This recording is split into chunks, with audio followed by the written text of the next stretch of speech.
Here are the stories shaping the world this morning and why they matter.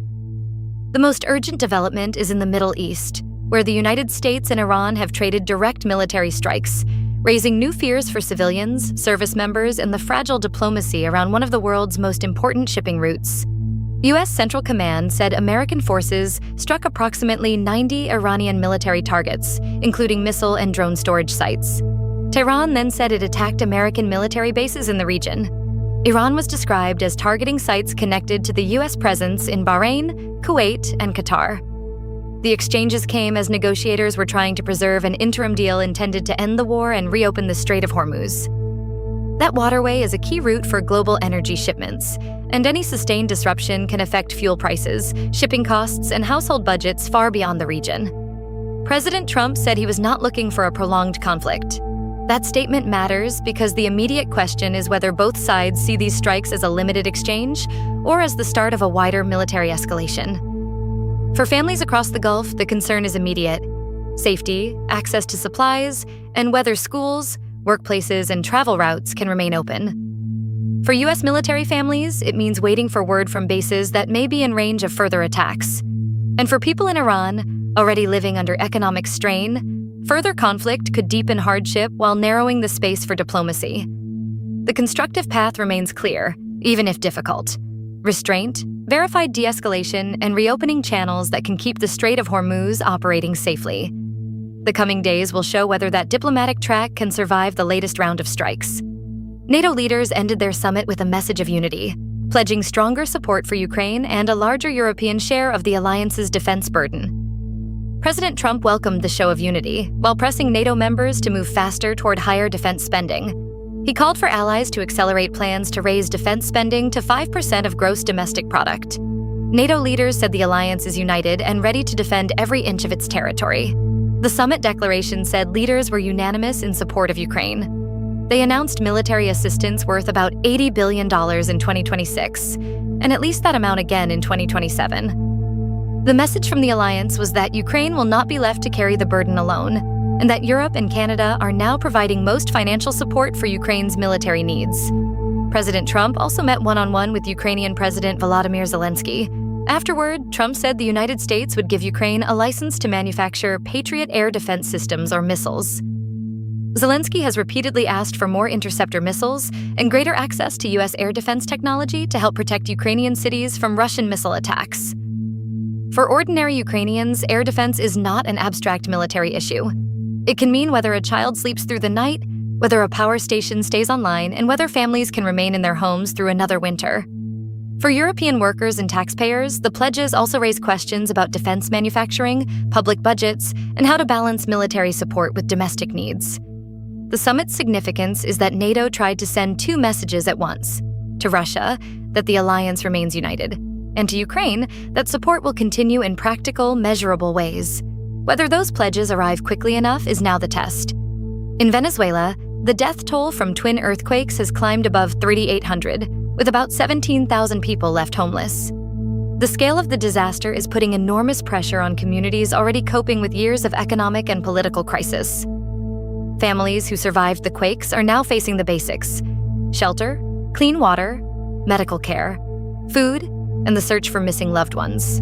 Venezuela's interim president, Delcy Rodriguez, renewed calls for sanctions relief, saying the country has overseas assets that could help if blocked accounts are unfrozen. She said she would write to King Charles III seeking the release of gold held at the Bank of England. Her argument was direct, that the gold belongs to Venezuela's people and should be used to address the consequences of the earthquakes. The request puts international governments and financial institutions in a difficult position. Sanctions and asset controls are often designed to pressure political leaders. But in a disaster, the people most affected are usually families with the least power. Humanitarian groups often argue that emergency aid must be insulated from political disputes, with safeguards to ensure money reaches survivors rather than officials or armed groups. For Venezuelans who lost homes, the immediate question is not diplomatic recognition or legal ownership. It is where they will sleep tonight, how children will return to school, and whether hospitals can treat the injured. The recovery will likely require both local emergency work and international assistance, with transparent systems to get help to the people who need it. Western Europe has just recorded its hottest June on record, according to the European Union's climate agency, and France is seeing the consequences in its rivers. In France, 16% of rivers dried up last month, compared with 6% at the same point last year. Some villages have taken emergency measures to save fish as riverbeds lose water. In one department, a riverbed was described as having no water left at all. The Minny River also dried up, in a place where water levels would normally be around 40 to 70 centimeters. This is not just an environmental story. Rivers support farming, drinking water systems, tourism, wildlife, and local economies. When they dry out, farmers face tougher choices about irrigation. Villages may have to restrict water use. Fish and other species can die off quickly as oxygen levels fall and temperatures rise.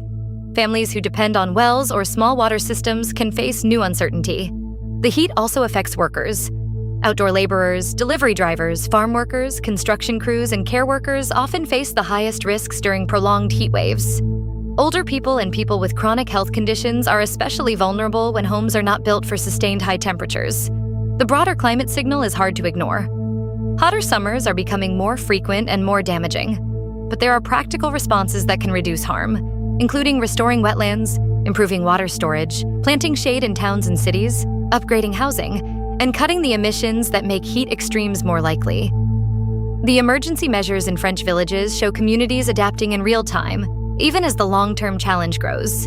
Indian Prime Minister Narendra Modi has visited Australia for talks with Prime Minister Anthony Albanese, as the two governments move to deepen cooperation on economic security, defense, and critical minerals.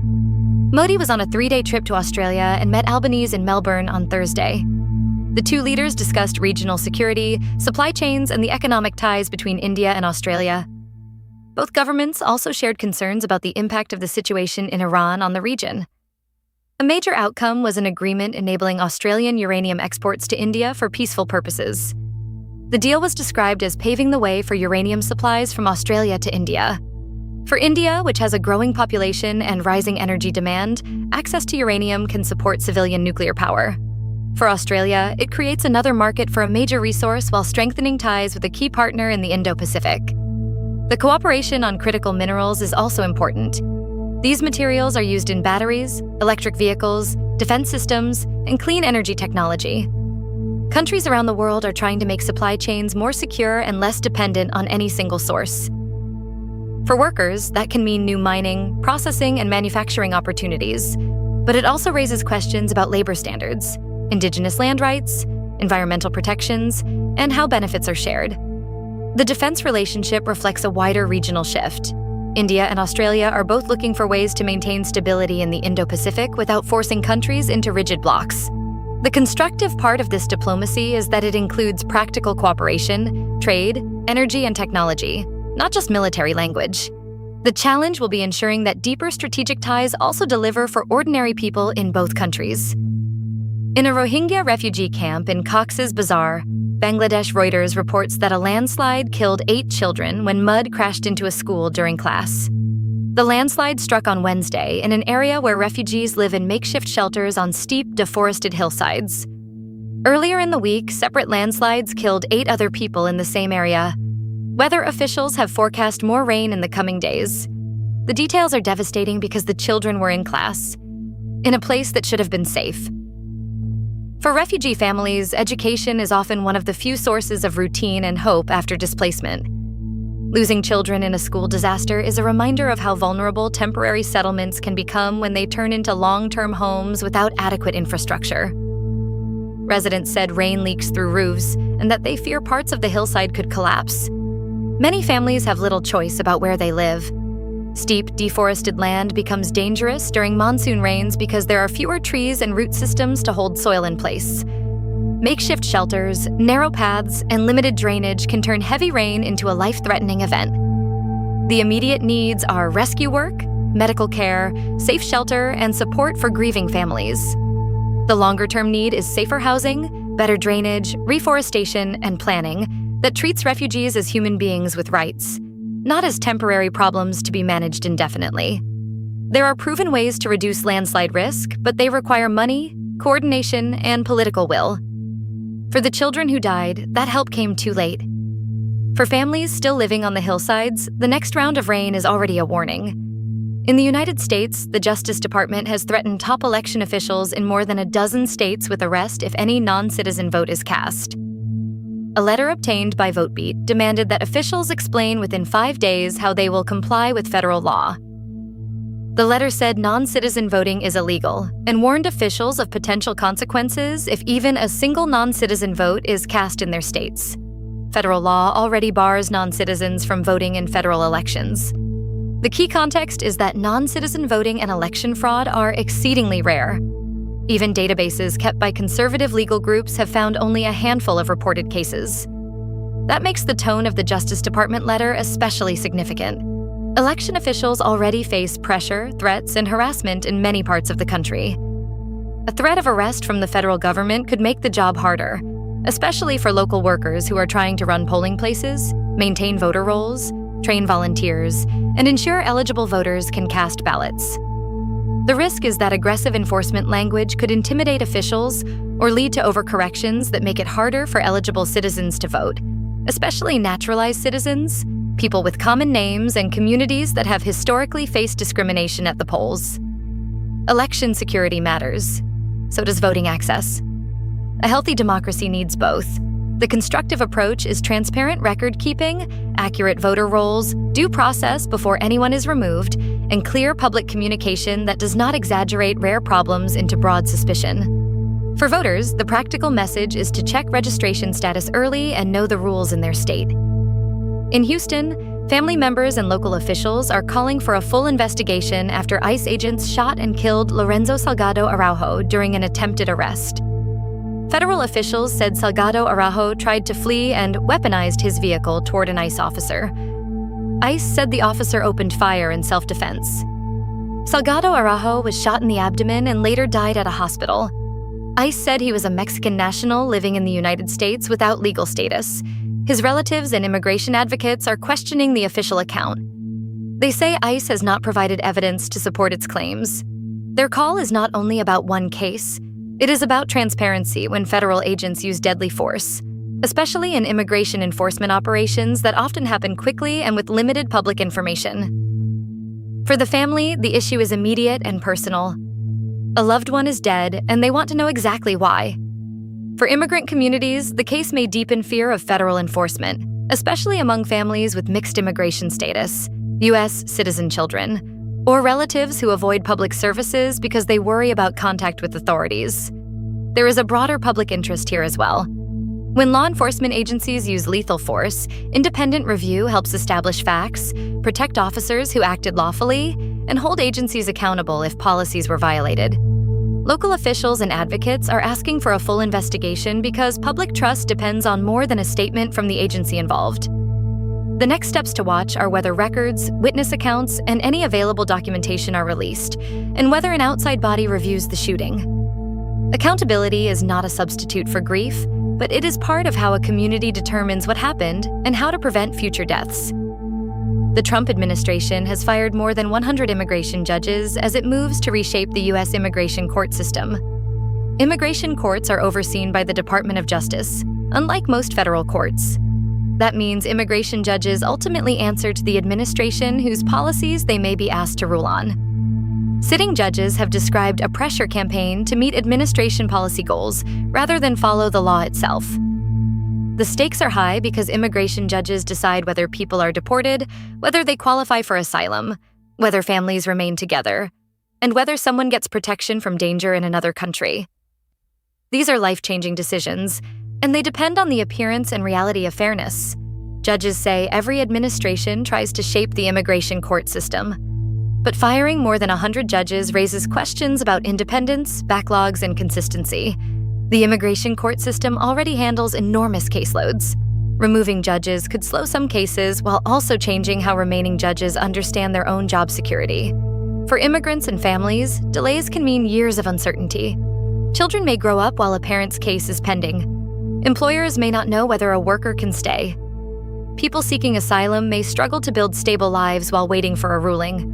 For judges and court staff, political pressure can make an already difficult system feel less like a court and more like an enforcement tool.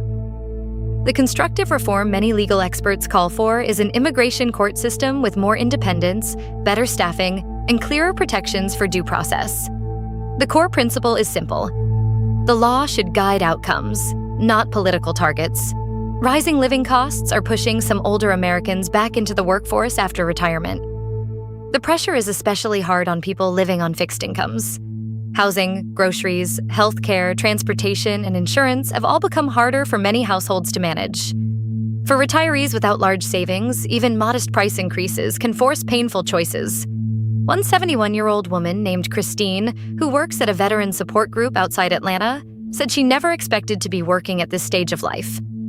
After working all her life, she described it as unfair. Her story reflects a broader shift. Retirement was once imagined as a period of rest after decades of labor. But for many older Americans, Social Security, pensions, and savings are not enough to cover current costs. Some return to work because they want purpose and connection. Others return because they have no real choice. That can affect health and family life.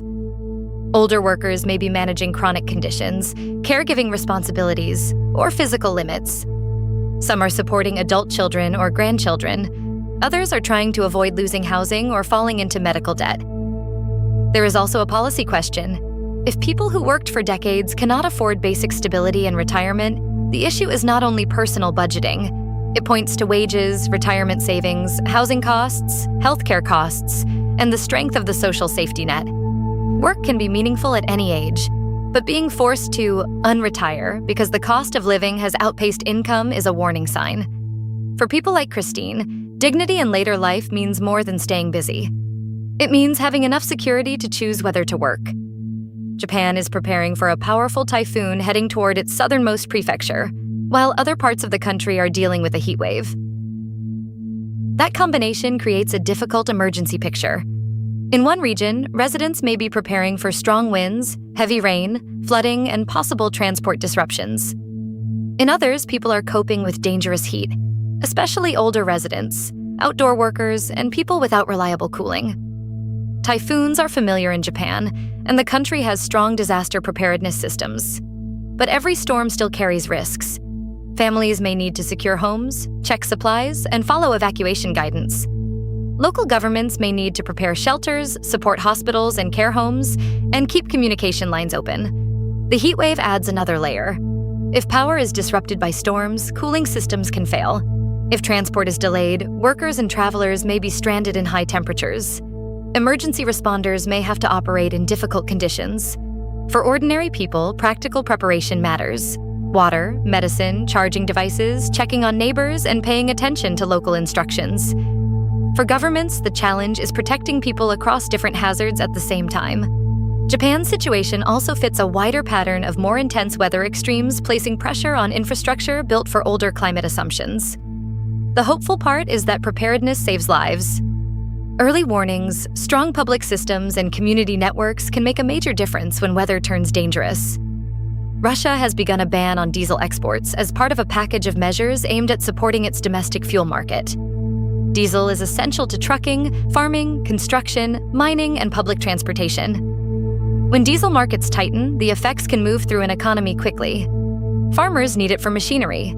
Trucking companies need it to move goods. Construction crews need it to operate equipment.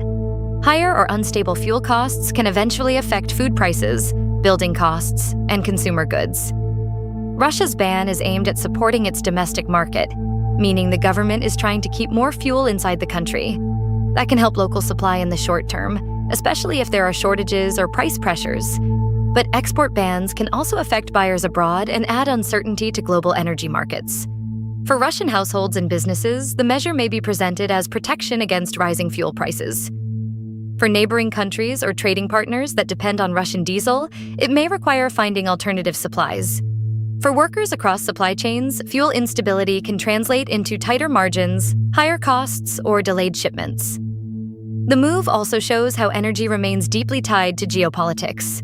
Governments are using export controls, sanctions, subsidies, and domestic market rules to manage pressure at home while navigating global conflict and competition. The practical question now is how long the ban lasts, how much supply is affected, and whether other producers can fill any gaps. energy markets often react not only to actual shortages, but to uncertainty. For families and workers, the concern is simple: whether fuel costs will show up in the price of daily life. Follow for a daily world brief. Sources are linked in the description. So, that's the world as Minerva saw it.